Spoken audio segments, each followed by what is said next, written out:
Hello and welcome to IGNOU BAPSH। आज हम BPAG 174 का यूनिट नंबर 11 के पार्ट 2 देखने वाले हैं, जिसमें हमारा एक टॉपिक बचा हुआ था जिसका टाइटल है towards policy innovations for sustainable development. इस टॉपिक में हमें कुछ 9 तरीके के पॉलिटिकल एक्शन और पॉलिटिकल रिफॉर्म्स के बारे में बताया गया है, जो कि हमें नेसेसरी हैं सस्टेनेबल डेवलपमेंट को अचीव करने के लिए। जिसमें सबसे पहला हमारे पास रिफॉर्म आता है, वो आता है strengthening public finance at all levels. तो सस्टेनेबल डेवलपमेंटल गोल्स को अगर हम देखें, उनको अचीव करने की बात हम करते हैं, तो उसमें हमें पैसे की ज़रूरत पड़ती है। तो इसी के लिए ज़रूरी है कि हमें अपनी फिजिकल पॉलिसीज़ में चेंजेस लाने चाहिए। अदर वर्ड्स में देखें तो ये इसमें कहा जाता है कि जो वर्ल्ड वाइड जो गवर्नमेंट्स हैं, उन्हें एक सस्टेनेबल डेवलपमेंट बजट नाम का एक डॉक्यूमेंट लाना चाहिए, इसे फॉर्मुलेशन में लाना चाहिए in order to implement the sustainable development goals, ताकि जो भी सस्टेनेबल डेवलपमेंटल गोल्स में हमने 169 टारगेट्स लिए हैं वो अच्छे से इम्प्लीमेंट हो सकें। और इस फिजिकल रिफॉर्म्स में हमें क्या क्या करना चाहिए कि टैक्स पॉलिसी और बजट पॉलिसी दोनों में हमें कुछ ना कुछ चेंजेस लाने चाहिए। ठीक है, इसमें गवर्नमेंट्स कर क्या सकती हैं कि रिसोर्स, इन्वायरमेंटल और सोशल पॉलिसी गोल्स के नाम पर टैक्स पॉलिसीज़ को प्रोएक्टिव बना सकती हैं। ठीक है, उसके बाद इससे होगा क्या कि जो ह्यूमन राइट्स ऑब्लिगेशंस हैं वो भी फुलफिल रहेंगे, इन्वायरमेंट की क्वालिटी भी मेंटेन रहेगी। ठीक है, इसमें ये कर सकती है गवर्नमेंट की जो इन्वायरमेंटल रिसोर्सेज हैं, जो नॉन रिन्यूएबल रिसोर्सेज हैं, जो उनका ज़्यादा एग्जॉशन कर रहा है, उनका ज़्यादा एक्सट्रैक्शन कर रहा है, उन पर ज़्यादा टैक्स लगा दिया जाए। और वहीं जो इन्वायरमेंटल फ्रेंडली टेक्नोलॉजी का यूज़ कर रहा है, ठीक है, सोशल पॉलिसीज़ का ध्यान रख रहा है, उसको हम टैक्स में थोड़ी छूट दे दें। तो ये सब यहाँ पर ऑल लेवल्स पर हम इम्प्लीमेंट कर सकते हैं। उसके बाद इसमें कहा जाता है कि जो प्रायोरिटीज़ हैं हमें उन्हें प्रॉपरली डिफाइन करके रखना चाहिए, क्योंकि जो फिजिकल पॉलिसीज़ हैं आज के टाइम पर वो एक पावरफुल इंस्ट्रूमेंट बन सकती हैं, जिससे कि जो सोशो इकोनॉमिक इनइक्वालिटीज़ हैं, डिस्क्रिमिनेशन है, हम उसे यहाँ पर रिड्यूस कर सकते हैं और सस्टेनेबल प्रोडक्शन और कंजम्पशन पैटर्न्स को प्रमोट कर सकते हैं। तो ये पॉइंट्स यहाँ पर हमें बताए गए हैं। ठीक है, और इसमें लास्ट में ये कहा जाता है कि जो भी ये पॉलिसी के रिफॉर्म्स हैं, हमें ये सिर्फ नेशनल लेवल पर लिमिटेड करके नहीं रखने चाहिए। ठीक है, जो पब्लिक फाइनेंस है हर लेवल पर हमें यहाँ पर उसको अच्छे से स्ट्रेंथ देनी चाहिए, ताकि म्यूनिसिपल फिजिकल सिस्टम्स और फाइनेंशियल सपोर्ट जो लोकल अथॉरिटीज़ का है वो बना रहे। ठीक है, तो ये सब हमें यहाँ पर बताया गया है। सेकेंड रिफॉर्म आता है हमारे पास public expenditure for expansion of public capacities. तो सस्टेनेबल डेवलपमेंटल गोल्स में हमने 3 पिलर देखे थे। सबसे पहला environmental pillar, social pillar and economic pillar. अब यहाँ कुछ सोशल पिलर के बारे में हमें बताया गया है कि जो सोशल पिलर है सस्टेनेबल डेवलपमेंट का, वहाँ सस्टेनेबल डेवलपमेंट गोल्स में से बहुत बार रिफ्लेक्ट किया गया है, जिसमें कहा जाता है कि पब्लिक एक्सपेंडिचर को हमें इंक्रीज़ करना चाहिए, ताकि पब्लिक सर्विसेज जो हैं जैसे कि health care, general education, social protection programmes, इनमें हम अच्छे से डेवलपमेंट कर सकें। क्योंकि अगर पब्लिक सर्विसेज का जो डिस्ट्रीब्यूशन है वो अच्छे से होगा, सही तरीके से होगा, एक्सपेंडिचर सही रहेगा, इससे होगा क्या कि जो हमारी जनता है, ठीक है, वो हेल्दी रहेगी, प्रोडक्टिव रहेगी, सोशली प्रोटेक्टेड रहेगी, वो फिर आगे जाकर अपनी कंट्री के लिए कुछ काम भी कर सकती है, सस्टेनेबल डेवलपमेंट में भी अपना कुछ कंट्रीब्यूशन दे सकती है। तो इसीलिए सोशल पिलर में ये कहा जाता है कि पब्लिक सर्विसेज को यहाँ पर हमें इम्प्रूव करना चाहिए, पब्लिक एक्सपेंडिचर को हमें इंक्रीज़ करना चाहिए। जो पब्लिक गुड्स हैं जैसे कि education, health care, social protection, shelter, इन सब में हमें एक्सपेंडिचर बढ़ाना चाहिए, ताकि लोगों की प्रोडक्टिविटी बढ़ सके। अब इकोनॉमिक डेवलपमेंट के पर्सपेक्टिव से अगर हम देखें, अगर हम इंफ्रास्ट्रक्चर पर ज़्यादा स्पेंड करते हैं और पब्लिक सपोर्ट सर्विसेज पे ज़्यादा स्पेंड करते हैं, तो प्रोडक्टिव एक्टिविटीज़ जो हैं किसी भी इकोनॉमी के लिए वो इंडिस्पेंसिबल बन जाती हैं। एक वो प्रोडक्टिव इकोनॉमी बन जाती है अगर हम पब्लिक सर्विसेज के प्रोग्राम्स को अच्छे से इम्प्लीमेंट करें तो।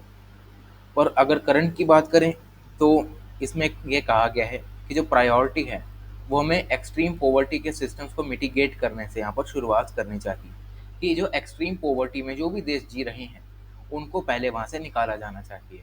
उसके लिए कैपिटल एक्सपेंडिचर को बढ़ाना चाहिए, जो कि एक वाइटल पर्सपेक्टिव के रूप में यहाँ पर ट्रांसफॉर्म कर सकता है यहाँ के स्ट्रक्चर्स को, जिसका काम क्या होगा कि इंफ्रास्ट्रक्चरल डेवलपमेंट करें, इन्वेस्टमेंट करें उन एरियाज़ में जहाँ पर जो प्रोडक्टिव कैपेसिटीज़ हैं अभी तक उनका एक्सपेंशन हमें नहीं देखने को मिला है। तो ये सब हम कैपिटल एक्सपेंडिचर में कर सकते हैं। उसके बाद पब्लिक प्रोक्योरमेंट जो है वो बहुत ही एक की रोल प्ले कर सकता है डोमेस्टिक इंडस्ट्रीज और सर्विसेज के एक्सपेंशन के लिए। ठीक है, अब अगर हम पब्लिक प्रोक्योरमेंट को प्रायोरिटी देंगे टू लोकल प्रोड्यूस इनपुट्स, इससे होगा क्या कि लोकल प्रोड्यूस इनपुट्स को यहाँ पर प्रायोरिटी दी जाएगी, उनका एक अच्छे से डोमेन बनेगा, उनका एक सिग्निफिकेंट कंट्रीब्यूशन होगा डेवलपमेंट में। ठीक है, और उनके स्ट्रक्चरल ट्रांसफॉर्मेशन में। और फाइनली अगर हम बात करें तो यहाँ पर हम कुछ सब्सिडीज़ का भी यूज़ कर सकते हैं ताकि लोगों को अपलिफ्टमेंट मिल सके। थर्ड रिफॉर्म आता है हमारे पास better use of creation of new legal instruments. तो जब से हमने सस्टेनेबल डेवलपमेंटल गोल्स को अडॉप्ट किया उसी समय से हमें बहुत ज़्यादा गैप्स हमें देखने को मिल रहे हैं। अब गैप्स कैसे कि जो गवर्नमेंट प्रॉमिस करती है और जो इम्प्लीमेंट होता है उसमें बहुत बड़ा हमें गैप देखने को मिलता है, एक लूप होल देखने को मिलता है in context of climate change agreements and their actions. ठीक है, अब इससे होता क्या है कि इस समय पर जो लोग हैं वो ये कहते हैं कि भाई ये तो गवर्नमेंट ने अडॉप्ट तो कर लिया पर उसको इम्प्लीमेंट भी तो करे, अकाउंटेबिलिटी तो रखें लोगों के लिए। क्योंकि अगर उन्होंने अडॉप्ट किया है तो उसका काम ये है कि उसको अच्छे से इम्प्लीमेंट भी करे अकाउंटेबिलिटी के साथ। तो लास्ट फ्यू ईयर्स में देखें तो अकाउंटेबिलिटी को इंश्योर करने के लिए क्लाइमेट चेंज पॉलिसी के लिए गवर्नमेंट्स के खिलाफ बहुत ज़्यादा कोर्ट केस हमें देखने को मिल रहे हैं। 2015 में बहुत ज़्यादा केस हमें देखने को मिल रहे हैं क्लाइमेट चेंज के। ठीक है, जिसमें कहा जाता है कि जो गवर्नमेंट्स है वो इनएडिक्वेटली यहाँ पर क्लाइमेट चेंज को ले रही हैं, जिसका खामियाजा हमें आगे जाकर भुगतना पड़ सकता है। अब उन कंट्रीज़ में Belgium, Switzerland, New Zealand, UK, Norway, India, Colombia, USA जैसी कंट्रीज़ आती हैं। तो इसमें कहा जाता है कि हमें अकाउंटेबिलिटी जो है यहाँ पर बना के रखनी चाहिए ताकि जो क्लाइमेट चेंज की पॉलिसी है उसका अच्छे से इम्प्लीमेंटेशन हो सके। उसके बाद आता है लिटिगेशन। अब लिटिगेशन क्या है कि हम उन्हें मॉनिटर करते रहें। ठीक है, अब अगर हम उन्हें अच्छे से मॉनिटरिंग करेंगे तो उनमें रिस्पॉन्सिबिलिटी आएगी, उनको ये लगेगा कि हाँ हमें मॉनिटर किया जा रहा है तो हमें कुछ काम भी करना है। तो इसी के साथ साथ लिटिगेशन भी एक इंक्रीजिंगली यूज टूल की तरह उभर रहा है जिसकी वजह से रिस्पॉन्सिबिलिटी बढ़ रही है कॉरपोरेशंस के लिए, और स्पेशली फॉसिल फ्यूल इंडस्ट्री में इसका बहुत बड़ा काम हमें देखने को मिल रहा है। तो ये होती है बात हमारे मॉनिटरिंग की।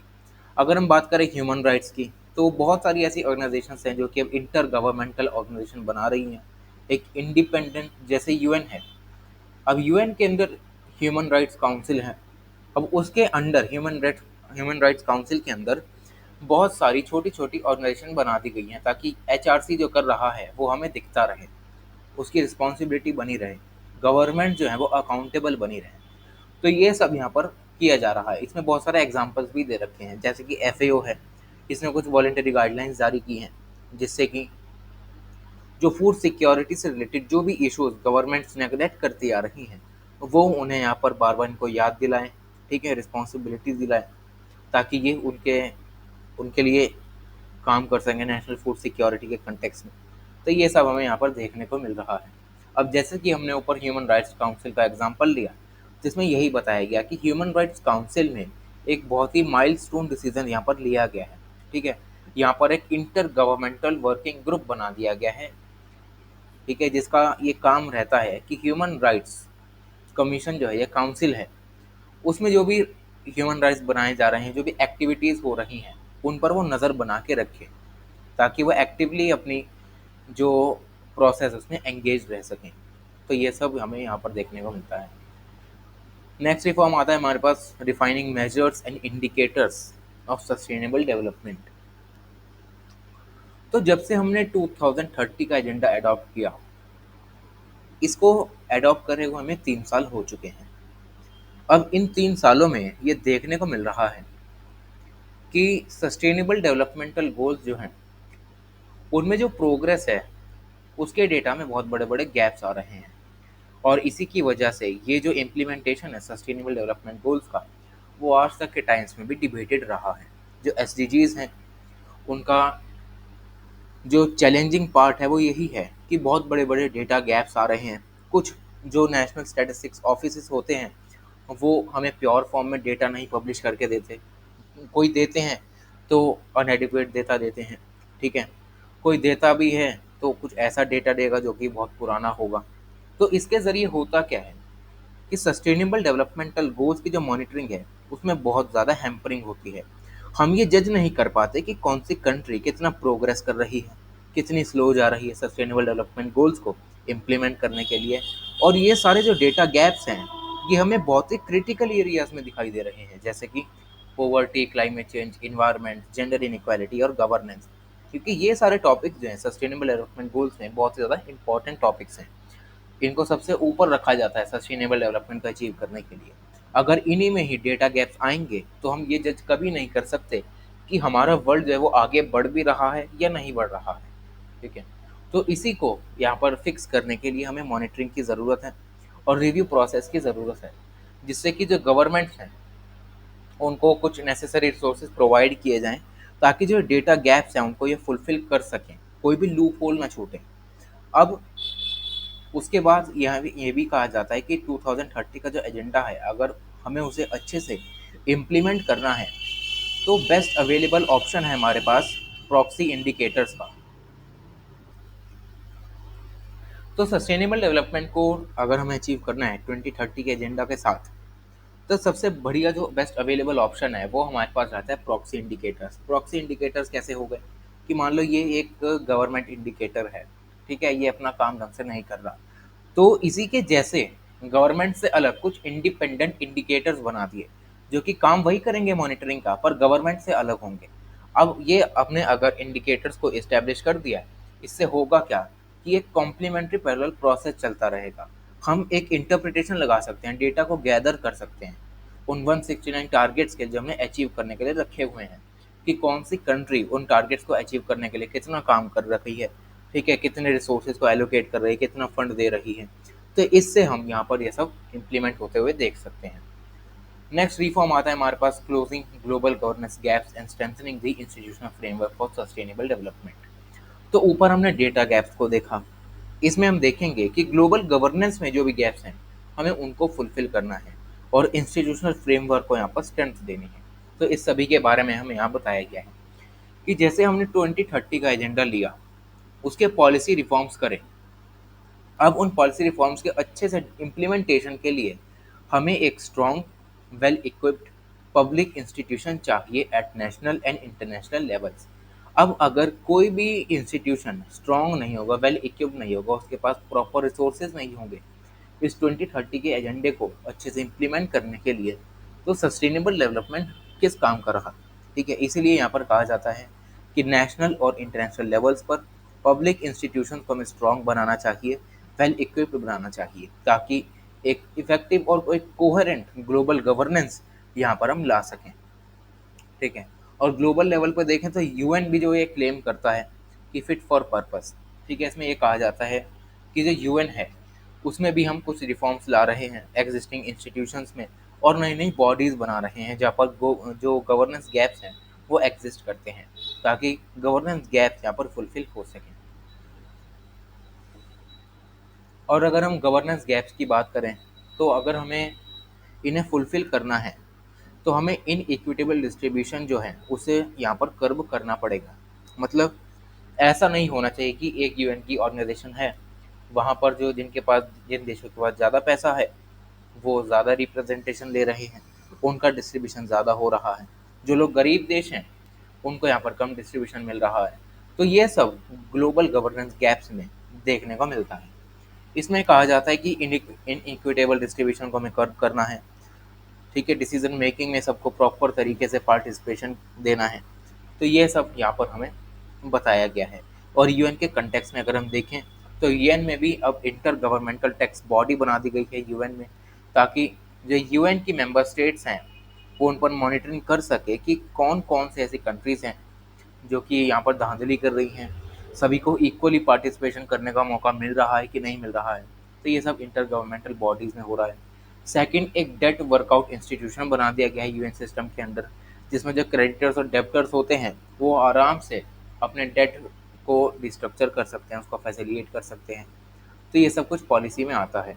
और इसके लिए कहा जाता है कि हमें किसी भी ग्लोबल कंसेंसस की ज़रूरत नहीं है, ठीक है, हमें ये नहीं करना कि जो भी मेंबर स्टेट है उसकी एक मीटिंग बुलाओ, सारे देशों का यहाँ पर वोटिंग कराओ, ठीक है, जब देश सारे सहमत हो जाएं तब यहाँ पर इसको इम्प्लीमेंट करो, ये सब करने की ज़रूरत नहीं है, ठीक है, जो कि नियरली इम्पॉसिबल है। आज अगर हम करंट जियो पॉलिटिकल क्लाइमेट की बात करें तो सारी कंट्रीज अपने अपने डेवलपमेंट में लगी रही हैं, किसी को कोई क्लाइमेट चेंज की पड़ी ही नहीं है, तो कभी भी ग्लोबल कंसेंसस इस पार्ट पर बन ही नहीं सकता। तो इसीलिए हमें इसे अपने लेवल पर पॉलिटिकल और इंस्टीट्यूशनल रिफॉर्म्स के जरिए इम्प्लीमेंट करना है, ताकि हम सस्टेनेबल डेवलपमेंट को अचीव कर सकें। नेक्स्ट रिफॉर्म आता है हमारे पास clear better creating better infrastructure. तो अगर हम बेटर इंफ्रास्ट्रक्चर की बात करें तो अक्रॉस द वर्ल्ड हमें बहुत ज़्यादा वेरिएशन देखने को मिलता है, ठीक है, बहुत सारी जो लीस्ट डेवलप्ड कंट्रीज़ हैं वहाँ पर जो सस्टेनेबल डेवलपमेंट गोल्स हैं उन्हें इन्वेस्टमेंट की ज़रूरत है। अब अगर वहाँ पर अच्छे से इंफ्रास्ट्रक्चर ही बिल्ड नहीं होगा तो वहाँ पर इन्वेस्टमेंट करेगा कौन, ठीक है, बड़ी बड़ी जो कंपनियाँ होती हैं वो कहाँ इन्वेस्टमेंट करना पसंद करती हैं, जहाँ पर इंफ्रास्ट्रक्चर बढ़िया हो, ठीक है, तो इसीलिए लीस्ट डेवलपमेंटल कंट्रीज़ में हमें ये प्रायोरिटी देनी चाहिए कि हमें वहाँ पर अच्छे से सोशल इंफ्रास्ट्रक्चर को बिल्डअप करना है, एक कंसिडरेबल इन्वेस्टमेंट करनी है ताकि सस्टेनेबल डेवलपमेंट गोल्स यहाँ पर अचीव हो सकें, जिनका डायरेक्ट इम्पैक्ट पड़ेगा वहाँ की पॉपुलेशन पर, उनकी वेलबींग अच्छी रहेगी, हेल्थ फैसिलिटीज़ उन्हें अच्छी मिलेंगी, सैनिटेशन यूटिलिटीज़ अच्छी मिलेंगी और एजुकेशन में भी उनकी मदद हो सकेगी। ऐसे जो ट्रांसफॉर्मेशनल चेंजेस होते हैं इसमें हम इलेक्ट्रॉनिक पावर को रह सकते हैं, ठीक है, टेली कम्युनिकेशन को इंक्लूड कर सकते हैं, ट्रांसपोर्ट लॉजिस्टिक्स, इन सभी को हम यहाँ पर अच्छे से इम्प्लीमेंट कर सकते हैं ताकि एक ट्रांसफॉर्मेशनल इंफ्रास्ट्रक्चर यहाँ पर बिल्डअप हो सके। नेक्स्ट रिफॉर्म आता है हमारे पास scientific and technological development and innovation. तो science and technology and innovation ये जो कॉन्सेप्ट है ये इंडस्ट्रियल पॉलिसी से बहुत ज़्यादा यहाँ पर रिजेंबल करता है, मतलब बहुत ज़्यादा रिलेटेड माना जाता है कि ये सिर्फ इंडस्ट्रियल पॉलिसीज़ के लिए ही बना हुआ कॉन्सेप्ट है, ठीक है, पर ऐसा नहीं है। आज के टाइम पर अगर हम देखें तो इन्वायरमेंटली साउंड टेक्नोलॉजीज़ यहाँ पर निकल कर आ रही हैं, मॉडर्न सर्विसेज जैसे जैसे डेवलप हो रही हैं, एग्रीकल्चर में हम जैसे जैसे प्रोडक्टिविटी को बढ़ाने के लिए रिफॉर्म्स ला रहे हैं, तो वो भी एक ना एक तरीके का साइंस एक टेक्नोलॉजी का यूज़ ही तो है। तो इसकी वजह से होता क्या है कि जो आज के टाइम पर हम क्लाइमेट चेंज की मार झेल रहे हैं उसको हम अच्छे से यहाँ पर प्रिवेंट कर सकते हैं, ठीक है, मिटिगेशन के थ्रू हम कुछ ऐसी पॉलिसीज़ ला सकते हैं जिसकी वजह से जो टेक्नोलॉजिकल लर्निंग और इनोवेशन है वो बढ़ सकें लोगों की, और एक ऐसा इन्वायरमेंट हम बना सकें जहाँ पर सबको साइंस एंड टेक्नोलॉजी की प्रॉपर नॉलेज हो, specially in the development of LDC, मतलब लीस्ट डेवलप्ड कंट्रीज़ का यहाँ पर मेनली फोकस रखा जाता है। अगर कोई कंट्री ये चाहती है कि अगर उसे टेक्नोलॉजिकल एक्सपेंशन करना है तो वो कुछ एडवांस फॉरेन टेक्नोलॉजी भी ले सकती है, जैसे कि कोई इंपोर्ट कर ली मशीनरी, कोई इक्विपमेंट्स को इंपोर्ट कर लिया bye domestic and foreign investors. तो इन सभी तरीक़ों से यहाँ पर हम टेक्नोलॉजी को प्रोक्योर कर सकते हैं। फिर नेक्स्ट आता है हमारे पास upgrading human skills in line with the technological capabilities. तो इस पॉइंट में हमें ये बताया गया है कि जो ह्यूमन रिसोर्स है वो एक बहुत ही इम्पोर्टेंट रिसोर्स है सस्टेनेबल डेवलपमेंट को अचीव करने के लिए। अगर हमें उस ह्यूमन रिसोर्स को अच्छे से यूटिलाइज़ करना है तो हमें उसमें कुछ स्किल्स को अपग्रेड करना पड़ेगा जो कि आज के टाइम के ओरिएंटेड हों, ठीक है, आज के टाइम से जो भी प्रॉब्लम्स हमें देखने को मिल रहे हैं उस हिसाब से हमें स्किल्स डेवलप किए जाएँ, कुछ टेक्नोलॉजिकल प्रोग्रेस उनमें किए जाएँ ताकि वो लोग जो हैं वो प्रोडक्टिव बन सकें, कैपिटल इन्वेस्टमेंट हम करें, स्ट्रक्चरल ट्रांसफॉर्मेशन करें उन लोगों का, जिससे कि जो टेक्निकल स्किल्स हैं उनके पास उनकी नॉलेज बढ़ सके और आगे जाकर वो अपना सस्टेनेबल डेवलपमेंट गोल्स को अचीव करने में अपना कुछ ना कुछ कंट्रीब्यूशन दे सकें। और ये सब हमें सबसे ज़्यादा फोकस करना है इसमें लीस्ट डेवलप कंट्रीज़ पर, क्योंकि यही कुछ ऐसे देश होते हैं जहाँ पर कैपिटल इन्वेस्टमेंट का होता नहीं, ठीक है, बाहर के देश इसमें ज़्यादा कुछ इन्वेस्ट करने की सोचते नहीं, तो इसीलिए यहाँ पर हमें इन्वेस्टमेंट करनी चाहिए। लास्ट पॉइंट हमारे पास आता है employment creation for rapidly growing labour force.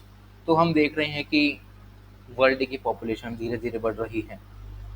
अब पॉपुलेशन जो बढ़ रही है उसके लिए ये भी ज़रूरी है कि जॉब्स भी हों, जॉब्स होंगी उनके पास इकोनॉमिक अपलिफ्टमेंट आएगा, अपलिफ्टमेंट आएगा अपनी लिविंग ऑफ स्टैंडर्ड्स बढ़ाएंगे, उन्हें पता लगेगा, उन्हें नॉलेज होगी अपने आसपास क्या हो रहा है। तो इसी को देखते हुए यहाँ पर एक रैपिड एम्प्लॉयमेंट क्रिएशन की बात की जाती है, क्योंकि आज के टाइम पर अगर हम देखें तो लोग इकोनॉमिक पॉलिसीज़ तो बना सकते हैं, ठीक है, लीस्ट डेवलपमेंट कंट्रीज़ में, पर वहाँ पर जो लेबर फोर्स है उसको इतनी जॉब्स मिलती नहीं, क्योंकि इनमें होता क्या, एक प्रॉपर एजुकेशन नहीं होती, स्किल्स नहीं होते, इसी की वजह से यहाँ पर ये जॉब्स नहीं पा पाते हैं। तो ये सब यहाँ पर हमें देखने को मिलता है, और यहाँ पर इसकी वजह से अनएम्प्लॉयमेंट का रेट बहुत हाई हो जाता है और अंडर एम्प्लॉयमेंट भी बहुत ज़्यादा हमें यहाँ पर दिखाई देता है। तो इसी को प्रिवेंट करने के लिए हमें कुछ 2 पॉइंट्स का ध्यान रखना चाहिए, जिसमें सबसे पहला पॉइंट आता है हमारे पास expanding the number of jobs, कि नंबर ऑफ जॉब्स जो भी हम निकालें उनको बढ़ा दें, ठीक है, जॉब्स को एक्सपैंड कर दें, ताकि जो हमारी लेबर फोर्स ग्रो हो रही है डे बाय डे उसको जॉब्स मिलते रहें। सेकंड पॉइंट है, जो भी अवेलेबल जॉब्स हैं उनमें इनकम को रेज़ किया जा सके, क्योंकि आज के टाइम पर स्टैंडर्ड ऑफ लिविंग जो है वो डे बाय डे महंगा होता जा रहा है, ठीक है। जो भी जॉब्स हैं उनमें इनकम्स को बढ़ा दिया जाए, प्रोडक्टिविटी बढ़ाने पर ध्यान दिया जाए। अब प्रोडक्टिविटी बढ़ेगी, इनकम बढ़ेगी, तो ऑब्वियस सी बात है कि हम पॉवर्टी को भी रिड्यूस कर सकते हैं और डोमेस्टिक डिमांड को भी यहाँ पर फुलफिल अच्छे से कर सकते हैं।